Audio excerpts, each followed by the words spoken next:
to my channel.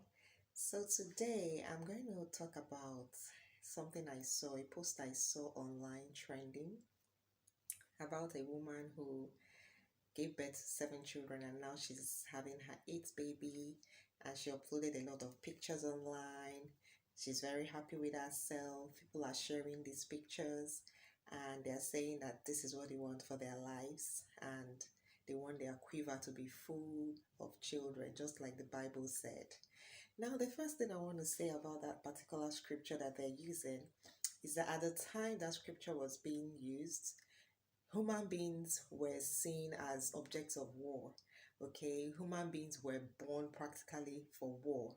We go for wars. Different countries were engaging in wars, and for families that didn't have children, it was their desire to be able to populate the earth so that they will have enough armies, enough soldiers in the time of war. So that is the reason why that scripture was being used at that time. But in our time today, every woman, every human being who understands the time value of their life is not going to have that number of children. I looked at the lady, I looked at her age, I tried to make an assessment of her age because she already had 7 children, and I saw that some of them were already teenagers. So when you deduct the number of the ages of those children from her own age, it tells me a lot about the time that she even got married.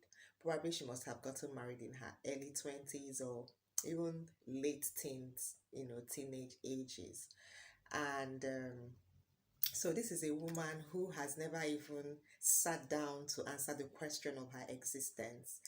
She just grew up, got married to one lucky guy, or one guy out there, and they just started having these children. So this lady is just happy, or well, presents herself to be happy. Because a lot of people don't even know that what people put on social media is totally different from what they are or who they are. So if you're the type of person that you're excited, or you decide to allow the things that people put out on social media to influence your life and your decisions and actions, I'm sorry, you're going to end in a ditch, because people are so fake online. What they are on social media is totally different from what they really are in their homes. So that woman that is sharing all those pictures, gave them a uniform, and a lot of women are going to see this and they'll feel, oh God, when is it going to be my story? When can I have this kind of story? My dear, having a child is totally different from raising a child. Okay, it's one thing to have a child, it's another thing to train that child. And the first question I want to ask about such people, or everyone who desires to have a child, is what is your own life value? Have you even made an assessment of yourself? Do you understand yourself as a human being? Because a human being is so complex. Have you really sit down to do a proper study on yourself? Because when you do that study about yourself, you will be able to answer questions of whether you even need a child in your life, at what time you need that child, what are your own values, what are the things that inform your decisions, what are the past experiences you've been through that may put you in trauma, and you are still working on certain things that bringing a child into your life is not what you should be doing. These are questions that a lot of people are not taught. um Marriage counselors don't even discuss these things. Pastors are not talking about them, they're just interested in their seeds. But these are real life issues, real life situations, real life things that people should be taught before they start desiring children.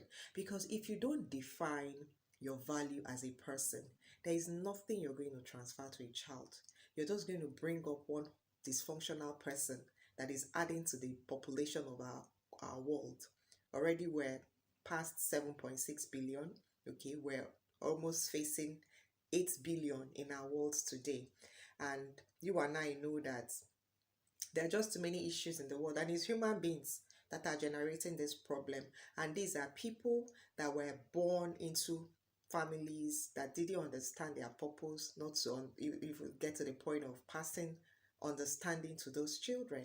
So in your desire, in your quest for having a child, okay, Everybody desires to have a child because every other person has a child. They bring out their baby's pictures, they bring out their children's pictures, they're, showing off all these things. It's good to have these children, but while you're thinking about these things, also think about your life. Think about what you're going to teach those children. There was something one man said to me many years ago. Um, in my dialect, it says, "Oh, chukuna zongwa," this God that trains a child. Today, with what I know and my understanding, I know that this is one of the silliest things that anybody can believe, because it's not God that is going to train your child for you. You are the one that will put the content in you to pass on to your child. Okay? If you're talking about God training your child, I don't know. Me now, my first child is going to be 10. I don't know which day God woke up to give my child food. I'm still the one that will wake up. I don't know the day God took my child out before he bedwets, puts messes up my bed. I'm still the one that will wake up and do that. You're the one that is going to discipline your child. You're the one that is going to engage your child to find out what's going on with them. You're the one that is going to put the right content in you so that you can pass it on to the kids. And this is what I'm talking about. So if you leave your child, to just grow, because that's what people think that raising a child is. Just give your child food, put them in the best schools, pay their school fees, send them to church on Sunday, and you're just busy doing your own thing. My dear, that child is going to grow up to become something that you didn't imagine. There's a whole lot of work that goes into training a child. So they're two, poles apart. Having babies, dropping them like, you know, as they come to you, and training a child, they're just two different things. So as you're having those babies, in order to help our world, because we have real issues in our world today, and these issues are being generated by human beings like us, please ensure that you have the right content to pass on to those children, and not just populating our earth. Look at Nigeria now. We're hitting almost, soon will be 300 million people in the world. Look at all the issues we have. Resources are not enough. Every day there is one problem or the other. People are angry, killing themselves. So, my dear, I think we need to really think more deeply about some of these things we do, so that we're not just copying one another. They had 10 babies, so I too, I should have my own 10 babies so that they can wear a shabi for me to show the world life is deeper than this. So this is what I want to share today on this topic. I don't know what your reactions are. I would like to read from you. Okay? Yeah, thank you.